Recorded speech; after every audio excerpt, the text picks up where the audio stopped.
نحمده ونصلي على رسوله الكريم أما بعد فقد قال الله تبارك وتعالى في القرآن المجيد أعوذ بالله من الشيطان الرجيم بسم الله الرحمن الرحيم أحل الله البيع وحرم الربا وقال النبي صلى الله عليه وسلم التاجر الصدوق الأمين مع النبيين والصديقين والشهداء আমার সম্মুখে উপস্থিত সমস্ত শ্রোতা মণ্ডলীকে শ্রদ্ধা শুভেচ্ছা ও ভালোবাসা জানিয়ে আমি আমার উদ্দার ব্যবসায়ী প্রসঙ্গে কিছু কথা বলতে চাই। কলান নবী সাল্লাল্লাহু আলাইহি ওয়াসাল্লাম আত-তাজিরু সাদুকু আল-আমিরু মা'আন নবীনা ওয়াস-সিদ্দিকিনা ওয়াস-শুহাদা।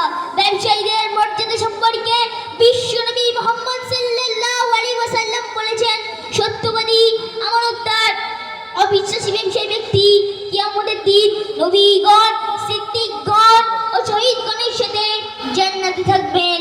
সুবহানাল্লাহ। কতই না ফজিলত এবং মর্যাদার পাত্র আমানতের ব্যবসায়ীগণ। সম্মানিত ভ্রাতৃবৃন্দ, ইসলামে হালাল ব্যবসার গুরুত্ব অপরিসীম। মানুষের সেবার নিয়তে হালাল ব্যবসা ও ইবাদতের অন্তর্ভুক্ত। ব্যবসা করার সময় ক্রেতাদের প্রতি সহানুভূতি প্রদর্শন করলে বিক্রেতার প্রতি আল্লাহ তাআলা সন্তুষ্ট হয়ে তাকে জান্নাত দান করেন।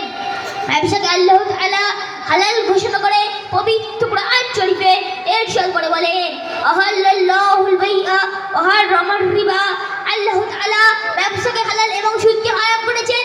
যে ব্যবসায়ী আল্লাহর বিধিমালা মেনে ব্যবসা করে সে আল্লাহর নিকট